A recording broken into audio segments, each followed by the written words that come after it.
Hi, good evening, everyone. I would like to welcome you to the first webinar of the fall 2023 semester. I'm really excited that we are able to kick off another year, another semester of our webinars and invite some really great guest speakers here. As always, these webinars are the first Wednesday of the month at 8 p.m. Eastern Time, and they are always going to be posted in class, in your email, and on our LinkedIn group. I know some people have asked me about our student chapter of the Emergency Management Organization, so if you are interested in joining that, please, you can send me an email and let me know. They typically meet on the second Tuesday of the month, and again, we've got guest speakers there as well, and we are also working with people who are interested in getting their emergency management certificate. So we can help you with your packages, help you some people are going for their CEM, some are going for their AEM, so helping people who need to get professional contributions, helping people study for the exam. So please get in touch with us because we are doing some pretty great stuff there, and it is really exciting to have you there and to have you here at our webinar. So for the past few years, we've liked to kick off our September webinar with Andrew Dudash from the Penn State Library. He is an absolute wealth of information, and I was just telling him that I met him about 2 years after I finished my PhD, and I wish I had met him about 10 years prior because it would have saved me a lot of hard work. So I'm always excited to bring him here and have him explain some really great ways to use our library resources. Penn State Library is huge, and there are so many resources available to you, so he can help walk you through them, and he can tell you how to look for things, how to research things, and he's a great resource to have if you've got questions. It's good to keep in the back of your mind as you're working through your classes, and most importantly, when you're thinking about your capstone and you're trying to come up with those research questions. So, Andrew, thank you again for being here, and I will turn it over to you. Thank you, Jennifer. Good evening, everybody. My name is Andrew Dudash. I am the subject specialist for political science, policy studies, and government information. I'm here tonight to give you an overview of some of the services and information that you can find from the library's website, and then also, more importantly, to kind of get into how to get a literature search going using our federated search, and then I'm also going to talk about a few other things in that realm. So I need to share my screen, and so I'm going to. All right.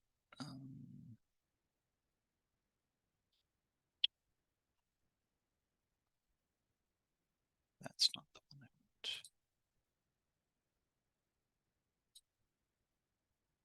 Bear with me here for just a second. I'm gonna share that one. So I'm looking at the screen. Okay, so does everybody see the library's website should be right in front and center? The libraries.psu.edu is the common gateway to pretty much everything that that's how we access our information, is through the website. You can learn about services, research, search our federated search, get into specific databases, course reserves. There's a number of things. There's under the services tab, you can, these are common things that you need to be aware of as far as that exists for the libraries. Mostly I'm going to talk about literature searching tonight, but you can get into your library account, interlibrary loan. If you were to find something that we don't have access to, you have an interlibrary loan account. And most everybody is virtual, so we do have rooms and spaces in the library, and some other services. But for the most part, the borrow and renew, interlibrary loan, you might be needing course reserves, but under services, those are the things that you'll need. Probably the most important thing, and this tab is everywhere on our website, but it is a great service, is over on the right-hand side is the Ask a Librarian button. That is our online chat service where you will find a real live person to help you with a question. I think up until 10 p.m. on the weekdays, I think starting at 8 a.m. On the weekdays. And then we have weekend hours that I don't think go as late. So the Ask a Librarian service, I work that service. A number of people in the library, hundreds of people in the library work that service. So if you ever get stuck, you ever need a quick answer to a question, or you have a larger question and you want to dive in, but you're not sure where to start, the Ask a Librarian button would be a wonderful place. So if you click on that, what it does is it opens up a window. I'm not going to jump in tonight and show you how it works because they might be helping other people. But you put your name and your email and then your question, and you'll instantly be connected. And if the chat service is not operational, then you'll be put into a queue where you can actually put in a ticket for a question. So, okay, so I'm going to go back to the main page, and I'm going to talk about a number of the research tab, or if you go down here under research help and tools, you can look at all of our databases. The Penn State University Libraries, we're a top 10 research library in North America. We are very well resourced. That's why we're a top 10 research library. The amount of information that we have is overwhelming to me, and I'm an information professional. We have a lot of information. The database is A to Z page. I think there's over 700 different databases. I'm not going to show you all of those databases. What I am going to show you is a subject guide for public health preparedness. So if you click on the subject guides, a wealth of information here on the subject guides page. You might be into another subject area and want to look beyond the public health preparedness guide. So I can see ag, bio, and health being of interest to folks. And so then you can see there's a COVID-19 research resources page, animal science, forensic science, genetics, developmental biology, evolutionary biology, health policy administration. There's a number of things. I'm going to show you the guide that's created for this particular program under social science and law. I'm going to go down and find the public health preparedness guide. And so what that is a collection of resources that I have curated for that should be a guide for getting started with research. This is not a be-all, end-all guide. I don't think it can be comprehensive, but you want to bookmark this guide and have this guide available to you. Most of our subject guides are broken down where there's resource tabs on the left. So I've listed a collection of books, just with a collection of books just from our catalog, and I've provided search links for both our library catalog and WorldCat, which is a library catalog of libraries in the U.S. and beyond.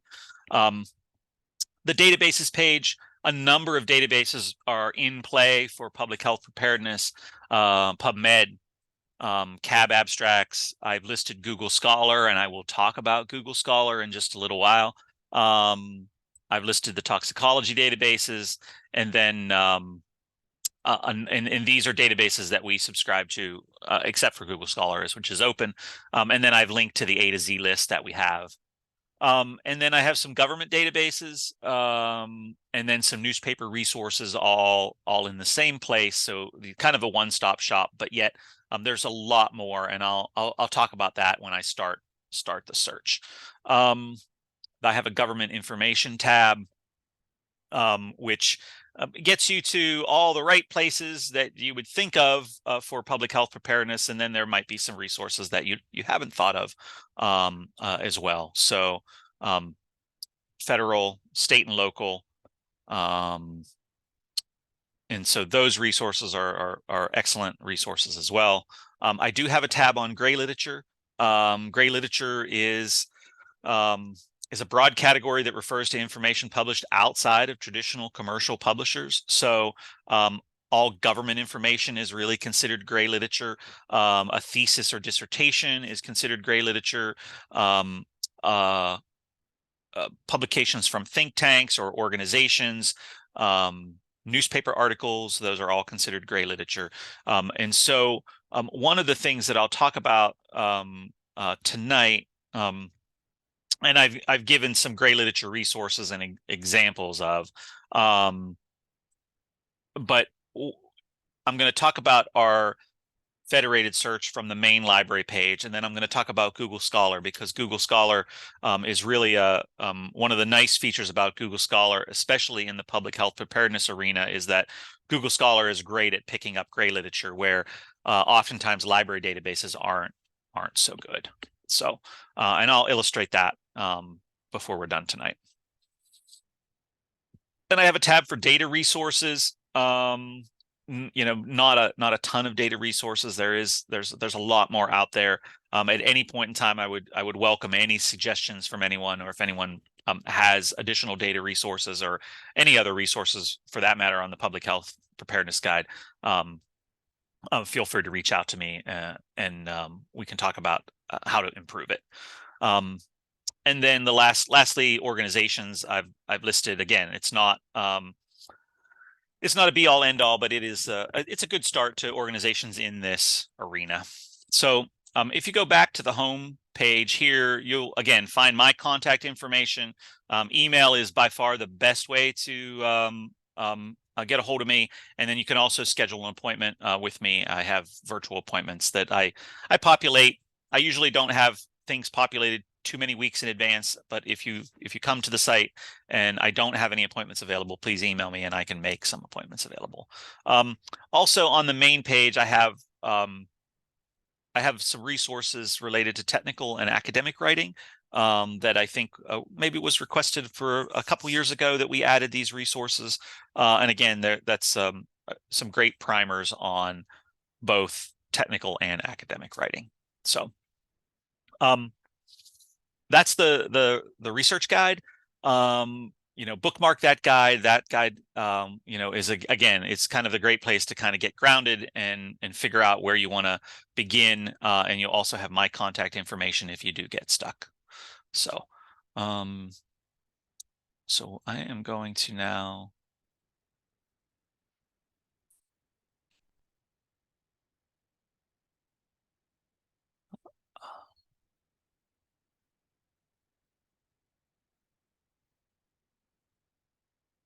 Okay, I'm going to come back to the library's main page, and when you land on the main page, there's a find box, and at that find box is that is what it was once branded as Lion Search. Some people might refer to it as Lion Search. It really is a federated search. What a federated search is it looks at multiple resources that the library subscribes to, those 700 databases on the A to Z list.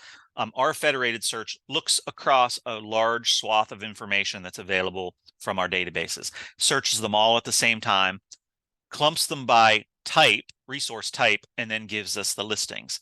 So I'm going to illustrate that tonight. And the search I'm going to use tonight is a fairly simple search, vaccine supply in quotes and public health in quotes. And I'm going to go ahead and search. And again, I'm not searching one particular database. I'm searching multiple databases at the same time. This federated search is kind of like the Google Scholar for a research library. That's kind of an analogy in that it's not looking everywhere, but it's looking on a large swath of information. I find that Homeland Security and public health preparedness, a lot of the information kind of crosses disciplines. So it's nice that we can look in multiple databases at the same time. It's also nice that the way that the search works is it clumps resources by type. So journal articles are listed on the right there. It tells us it's found 8,300 or so journal articles. The books and media search, 16, that's basically searching our library catalog. I'll show you what that looks like in just a second. And then it provides news and magazine articles on the bottom left. news and magazine articles, let's say we're doing a traditional literature review. We want to find scholarly information. News and magazine articles are going to be great to maybe provide some leads for a newspaper article might report on a study that was done. Right. So, that first article there is very typical of what you'd see. And actually those first two articles, it might cite a study or cite some data that might be good to use, but you might not necessarily use the newspaper articles. So, but they're great for kind of tracking down leads. Before I go into the journal articles arena, I'm going to go into the books and media and just show you what that looks like.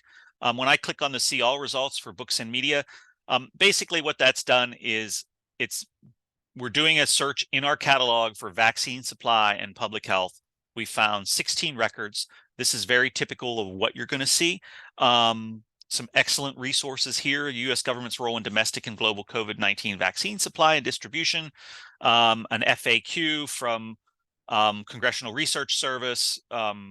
It's available electronically. It looks like we have it in multiple ways. That's the same title, but it's very new information. It's government information, so that's something that you definitely would be paying attention to.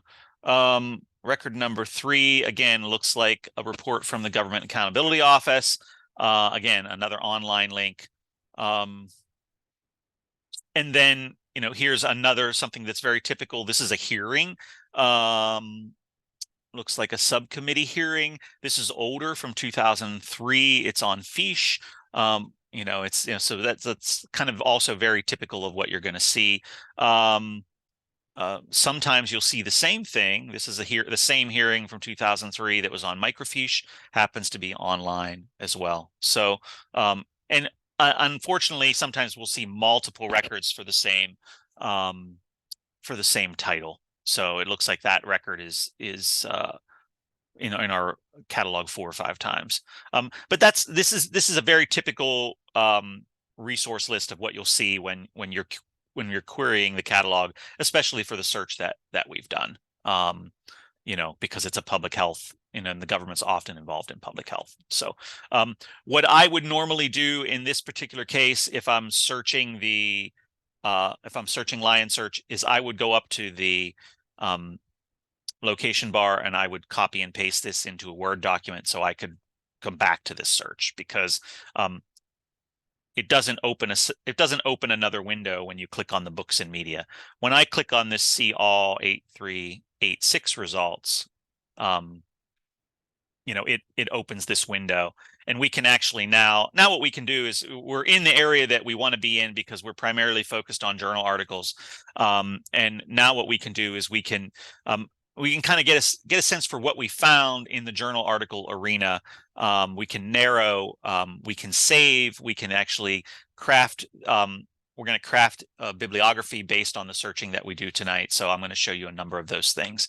So, what we've done is we're searching we're not searching all of the information we have access to through the libraries, but it's still a pretty large swath of information. And, we've clumped vaccine supply and public health in the same search. We found 8,386 results. There's a number of different ways that we could narrow this. You can see the first record there is a literature review on the vaccine supply chain from European Journal of Operational Research 2018. There's a number of different things to pay attention to here. If you click on the quick look, what the quick look does is actually loads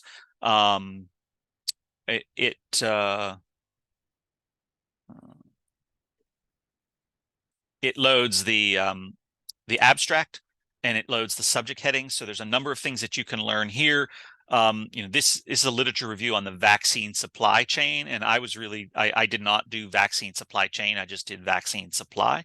But one of you want to pay attention to a number of things. There's an abstract. You can learn more about the particular article. You can note that the full text is available online. The subject headings are a great way to learn more information about about what the article is about, and also consider the terminology that you might use in an additional search. And so, you know, we're gonna I'm going to save this article, and I'm going to show you how to. I'm going to move this article to the saved category, and I'll show you how to do that, and then we'll format it into a bibliography when we're done tonight. So in order, once you've found an article, you've read the abstract, you feel pretty good about it, you want to keep it to look at. You note the full text is online. You click on this save item here, and that ribbon turns from white to blue.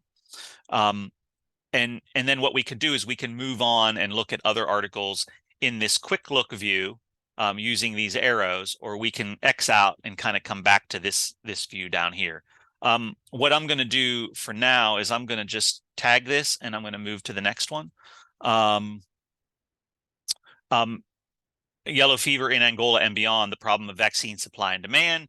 Again, so this is, this is more, this is not quite about, this isn't about the supply chain necessarily. It's more related to supply, very specific to a particular country. We can check the year is 2016, a number of different subject headings, some other things that I'll note. You want to pay attention, make sure that it is available in a full format. And then these links here for Web of Science and Scopus, these can be very important. What these links are is, this article was published in 2016 and it has been cited, according to Web of Science, 66 times since then. So if you follow this metric here, what it does is opens up another window and gives us all of the 66 articles that have cited that original article. And so this can be very helpful in determining, in finding more information. Again, it's the articles that have cited this article could be very much in line and be very similar articles, or they could have just cited the article for a very small sliver of information. So you can kind of get a sense by looking at the titles on where those articles fall. This can kind of be a rabbit hole. I only suggest looking at the metrics, Web of Science metrics or Scopus metrics, if you found a really exceptional article and it has a lot of citations. So this information, when we save an article, doesn't transfer. So if you do find one that has a lot of citations, you can, again, just go up to this Web of Science link and location and save that and come back to it at another time. And so I followed that link there. So I'm going to save that just as an exercise to show you how to save several articles. What I'm thinking about when I'm at this level is I'm thinking about, what can the literature that I'm seeing tell me more about what I'm researching? So the abstracts and the subject headings, can really tell me a lot about what I refer to it as the landscape of the literature. It is, we're looking at what's being written about a particular topic. Again, we've not refined our search in any way. We're really just kind of we're still casting a pretty big net here into a pretty big ocean yet. So again, so those are the types of things that I'm thinking about when I'm looking at resources like this. So let's look. Cold chain transportation decision in the vaccine supply chain. Again, this European Journal of Operational Research, fairly new, 2020, been cited a lot. Vaccine supply chain, so, I'm going to tag this, and let's refine our search. So when I click up here in the search box, the quick view went away. I should have X'd out of it. But what you can do is I can actually change my search. Even though I've tagged 3 items, I'm going to change my search from vaccine supply and public health to vaccine supply chain and public health. And what that's done is that's put us down to 835 articles. The very first 2 we've already tagged. It remembers those, right? And so it looks like, so it's nice that's a nice feature. So now we've narrowed our search, a lot more than compared to what it was. But let's say that you start this research and you're not really sure what topic you might want to cover, or let's say you have an open-ended topic and you can pick whatever you want. You know, what we, I was thinking about vaccine supply in general, but one very important part of vaccine supply is the supply chain, right? So, we could pick this up. The influenza vaccine supply chain coordination under uncertain supply and demand. So, we're building a bibliography. Hypothetically here, we're building a bibliography on the vaccine supply chain and public health. This certainly would belong on a list. I'm going to tag it. What I'm going to do is I'm going to move to this fourth record, and I'm going to click on the quick view. And here is a very specific article about making vaccines stable in Niger. And so, right, this is highly specialized. But again, you can see the different subject headings. It is from 2012. Again, so I'm going to tag that, note that it's full text, and let's look at a couple more. Vaccine supply chain resilience by design and resilience by intervention. Sometimes the abstracts won't be complete. Like it looks like it picked up this abstract midway through. But it's brand new. So this should go on a reading list. And again, I'm trying to illustrate, how my thinking really about when I'm looking at this federated search. So let's look at a couple more. The benefits of redesigning Benin's vaccine supply chain, right? So lots of articles that are very specific to a certain geographic region. I'm going to tag it, and because I want to tag it so we have a robust bibliography at the end. Pricing and coordination of vaccine supply chain based on blockchain technology. And it's from a journal called Internet Research. Again, this federated search is across disciplines. So we're not just in PubMed looking at vaccine supply chain and public health. We're in a much broader area. So we pick up something about blockchain technology, which I like that. I like the broader, again, and this is, this exercise we're doing is not a be all end all literature review. This is just one way to get started with it, right? So I'm going to tag that. Let's see what else we're finding. There's a literature review on the vaccine supply chain from 2018. That would be gold because someone's already done presumably a pretty extensive review. And so if I was really interested in the vaccine supply chain, this probably would go to the top of my reading list, because it would at least give you all the literature up to 2018, which would, I would imagine there's going to be a lot written after COVID on the vaccine supply chain. So, it's nice to have something pre-COVID that's available.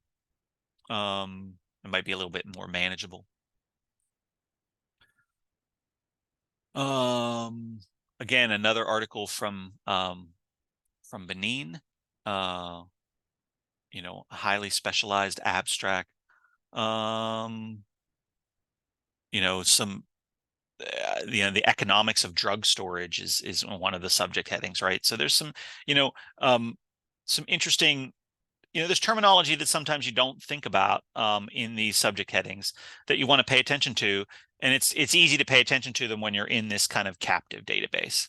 So I'm tagging really everything we see just so you can see what a bibliography looks like.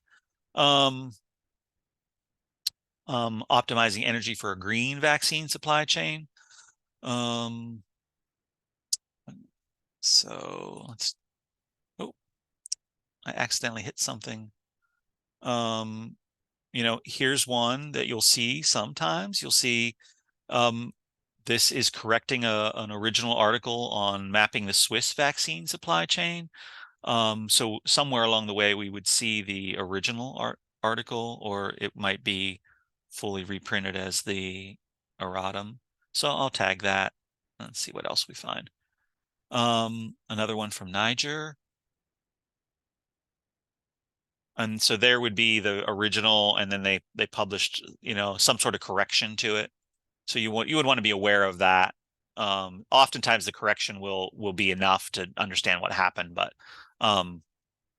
here's one specific to COVID-19. So we'll tag that. Let's see. COVID-19 vaccines is a subject heading.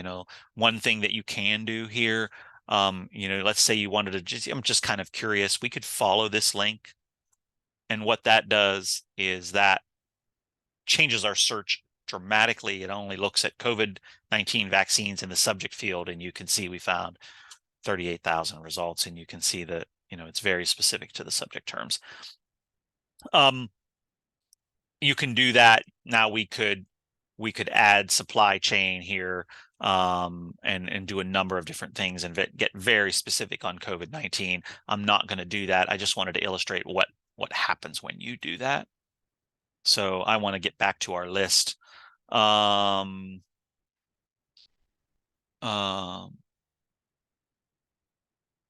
so it's interesting that a lot of the articles are coming from the same journals, which doesn't surprise me, right? They're often very specific to geographic areas, again, and I'm just tagging them because I want you to see what a full bibliography looks like. I'm always paying attention to, is the article available in a full format? Generally speaking, it is, but occasionally I'm hoping to find one that's not, so I can show you how to do that, but I'm not seeing anything. A literature survey on vaccine supply chain management amidst COVID-19.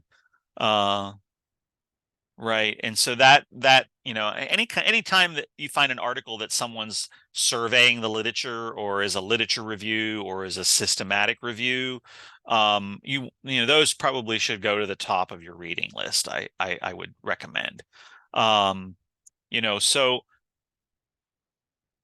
normally if I were to sit down with somebody and do a literature review consultation, I would spend about 45 minutes to an hour with you going back and forth on these abstracts, how we might change our terminology, a number of different things, right? To optimize our time, to start to identify really the most important articles. So it's hard to illustrate that in a 15-minute kind of 15 or 20-minute session, just kind of showing you how it all works. But what I do is I learn the landscape of the literature based on what I'm finding, and then I can reinterpret my searching. I can do new searching. I can kind of think about what the landscape looks like, and adjust and adapt to the landscape to kind of find more information. So what I want to do now is I'm gonna take this search. I want to just copy it.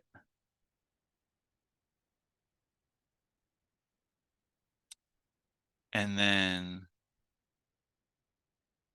I want to bring this window over here, and I want to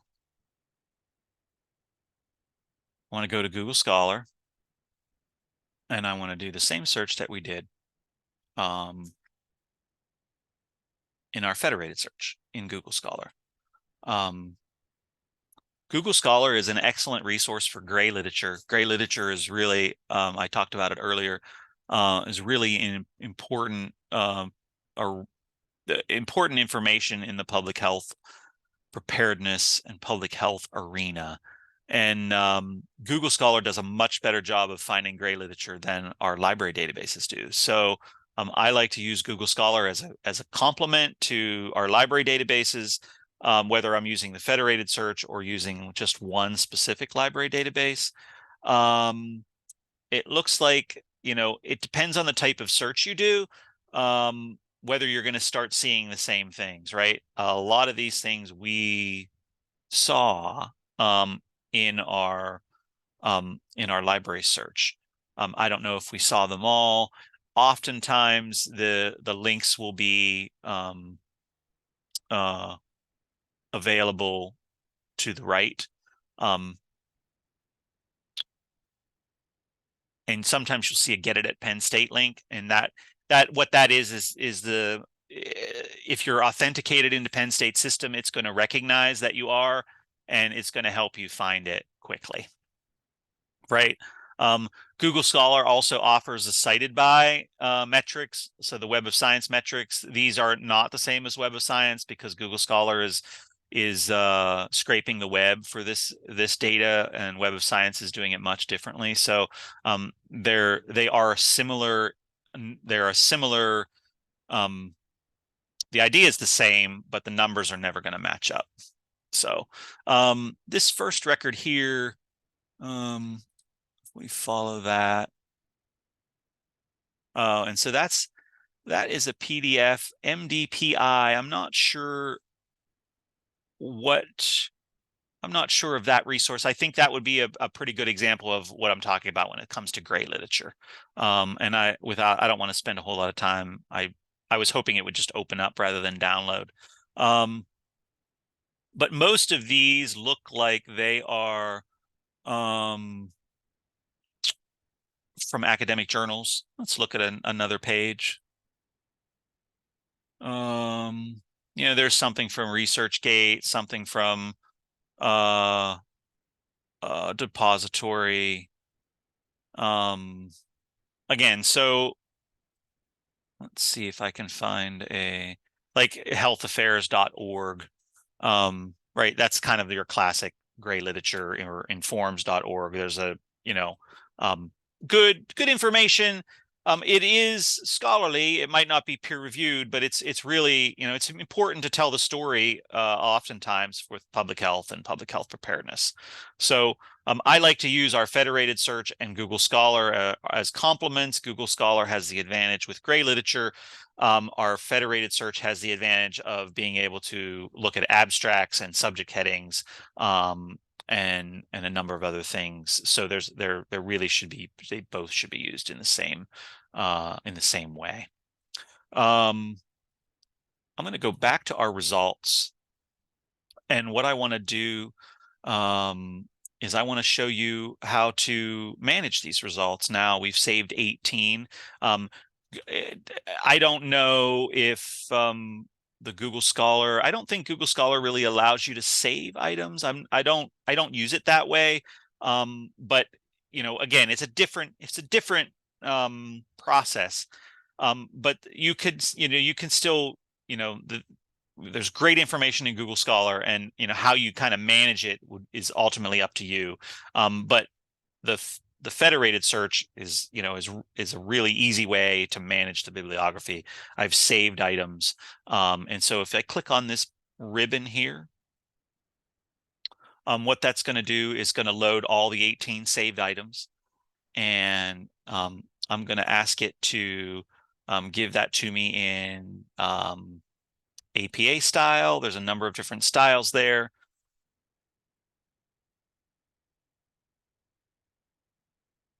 And what it does is it formats the bibliography that we went through. It provides the links on the far right.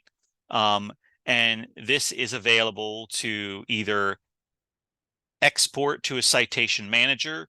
Zotero is a popular citation manager for grad students to use. So you could do that. If I meet with you and we have a consultation, what I do is I email it. And so what I'm going to do is I'm going to just email this to myself.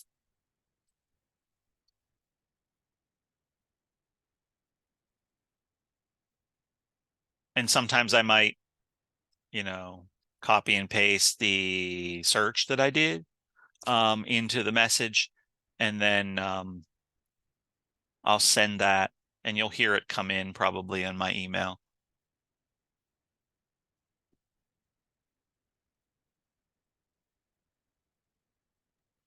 Right, and so sorry, we also have a question in the chat. I see that you do federated search for only peer-reviewed articles. Can you speak about federated searches, including preprints or for other searches? Um, well, if I'm going to go back to the results to answer that question. So what this search actually does not have the peer review or peer review limiter set. So it is picking up things.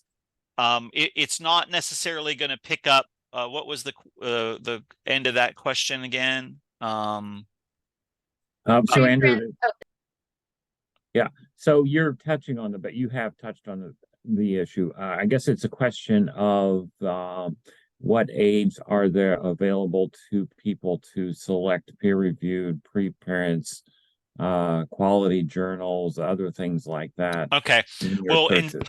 yeah, and so I don't know. I think the preprint idea is going to be if it's available in the database that this federated search is pulling from, then it's available. If it's not, then you might pick up more preprints in a Google Scholar search, right? Because of the way that it's searching the web. If we were to click on the peer review limiter here, that's going to instantly take our 835 down to 686. Right. Where I'm at sometimes is I don't want to eliminate the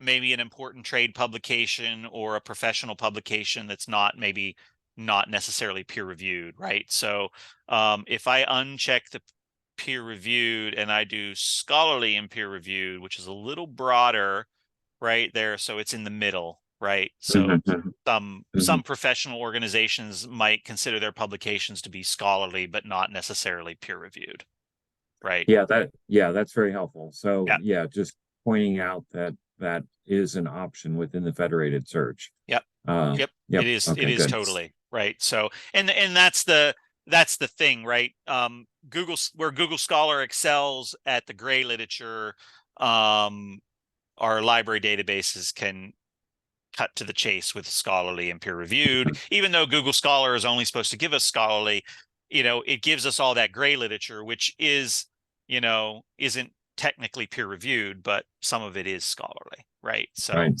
um, Yeah. now, one other thing that I'd like to illustrate. So you can, so I like the federated search as a great way to build a foundation. It is not the only place to look, but it is a great place to kind of get started with a foundation of articles. I like to complement that foundation with Google Scholar. And then one of the things I mentioned, the Web of Science metrics, you might want to pay attention to those. But what I want to do is I want to do one more search. And what I'm going to do is I'll go to the subject guide and I'll come back to my public health preparedness guide. We could find it on the A to Z list, but I'm just going to jump to the public health preparedness guide and I'm going to go to PubMed. And I'm going to do vaccine supply chain and public health. And so this particular search in PubMed produces 41 results. So, we're only in the medical literature. It's a much narrower set. I know I could probably do better with my term. This terminology is, we could probably find some better terminology in PubMed to maybe elicit some more information. But again, you're going to see, you're going to see the same journals for the most part. Our federated search does dive into PubMed, but in some cases, a PubMed search might be the place to start, and then you kind of move to the federated search, and then to Google Scholar. I think ultimately it depends on what your searching is. I think sometimes I can do an academic search in our federated search and Google Scholar and really see some divergent things in the first 20 results. Sometimes it's very similar. So I think it depends on the topic ultimately. But again, so that's kind of, I generally always start with the federated search because I like to build a quick bibliography and kind of get a sense for what's out there. And then I complement with Google Scholar, and then usually I then think about the subject specific databases that I might want to look in. And oftentimes you're going to see some things you saw already, but you might see some things that you haven't seen already. That's just the way I generally do it, but there are often times that I might start with PubMed or Google Scholar for one reason or another, and then kind of move through the resources that I know are best for this type of research. So, that is. Let me see if there's anything else. I showed you how to build the bibliography. I sent it. If we, again, the public health guide has my contact information. You can schedule an appointment there. Email is by far the best. And then the Ask a Librarian feature is always going to follow you regardless of whatever page you might be on with the libraries. So, we spend a lot of money on our resources, our scholarly resources. We spend a lot of time building guides like this to collect these resources and curate these resources into the same place. But our people resources are just as valuable because we know a lot of information that maybe can't be conveyed on the web, or there's a number of different nuanced things. So, I encourage everybody to bookmark this guide, bookmark the library's main page, think about the landscape of the literature for public health preparedness. Gray literature is also part of the mix. There's all kinds of interesting data out there. My contact information is always available on the public health guide, and the Ask a Librarian services is also someplace to get some kind of instant answers if you need them. So I think that's all I have. I do have a question for you, but before, first of all, thank you so much for speaking to us again. This Certainly. again has been some very great information. One thing I do want to say is we just saw a number of resources that the Penn State Library has, and he mentioned early on that I believe you said one of the top 10 research libraries. That's So correct.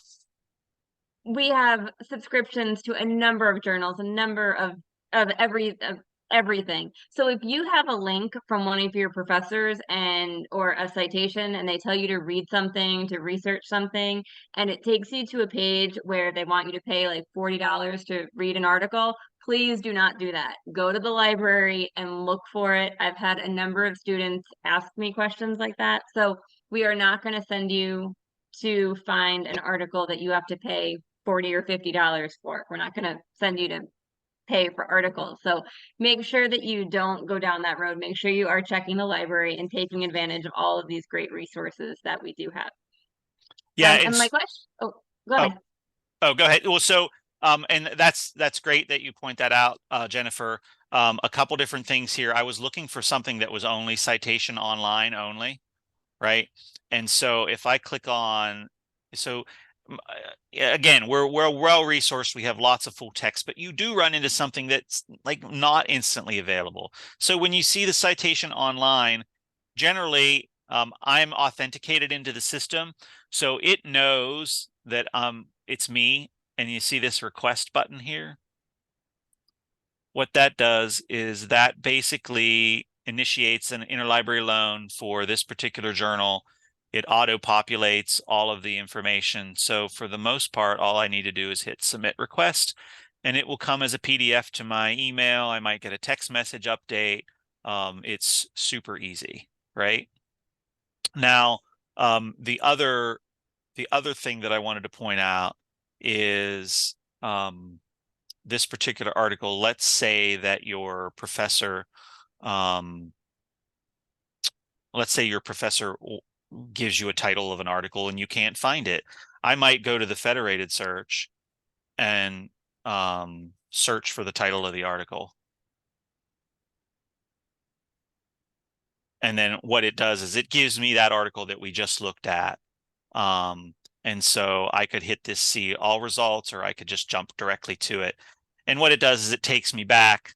And again, we're back to where we started, the citation online.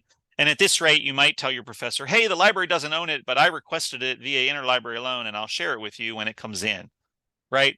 But that's generally how I would track something down by title. There's a number of other different ways to do it, but before you don't pay for anything. If you can't find something, reach out to me through the guide, and I'll solve the problem for you. Thanks. So, one quick question that I had was, you were talking about lit review consultations. Mm-hmm.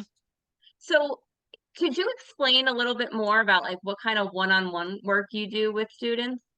Well, so I work with another cohort of Homeland Security. I work with counterterrorism students who do capstones, and I'll do a one-on-one consultation with them to kind of get them started with their literature review.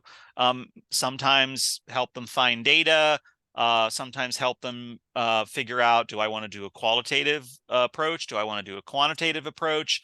Talk about methods, kind of go through. I'll do a much more detailed version of what I did tonight. But it's an interactive session in that the person who brought me the information, the student, right? We're looking at the abstracts together and having a conversation about the landscape of the literature rather than me driving the whole thing, right? So it's the consultations are very interactive. They can be a half an hour, they could be an hour. Sometimes there'll be some follow-up. It kind of depends on the type of work. Now, if it's if it would be, and those are for just general lit reviews. I usually don't, we do, as far as like a systematic review or, evidence synthesis, I could talk about that and give people strategies for that kind of work, but that's not something that I normally would support like big projects for. So, if a student had to do a lit review, understanding that it is interactive and they have to do their homework first before they come to you, how specific of a topic do they need to have, or could they come in with some ideas, and you kind of help them narrow it down based on what you're finding? I think that's I can, I could do it either way, right? I think oftentimes it's very valuable to have have a couple topics or have a broader idea, and let's see how we might narrow it down, right? So hey, I'm interested in the vaccine supply, but well, I could do something on the supply chain, right? Which is part of very important to the vaccine supply, right? And so, it might be something like I did tonight, where you kind of dive in a little deeper to the supply chain. We might look at a couple different subjects and make a determination on what might be the best way to go. What topic might lend itself to your employment situation, or what do you want to master that might help you land a job in some other arena that you want to get into, right? So there's a number of different ways I approach it, and I do approach it that way, especially with professional students. Like, what do you want to do in the next 5 years? Do you want to do you want to get more detailed into a certain subject? Are you already working in Homeland Security and want to bolster some knowledge of X, right? So there's a number of different ways, and I think you can learn a lot from you can look at 3 different subjects and the landscape of those subjects, and then make a determination on what's the best what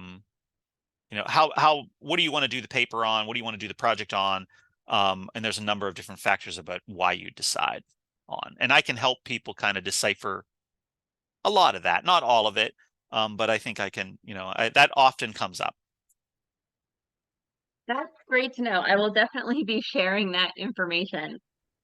So it is 9 o'clock, and I thank you very much. I know you've had a really busy day, so I don't want to take more of your evening. So thank you again so much for coming and speaking with us tonight. And like I Certainly. said, I'm definitely going to be sharing that information. Um, Everybody has your contact information. So if there are Yep. any questions, feel free to reach out to Andrew. Feel free to reach out to me. And we are going to have our next webinar on October 4th. We're going to have somebody coming and speaking about antimicrobial resistance or antibacterial resistance. But until October, if we see you at the emergency management meeting, we will see you there. If not, we will see you this time next month. Thank you again, Andrew, and I hope everyone has a great night. Yeah. Take care, everybody. Thanks. Very much. Thanks. Bye.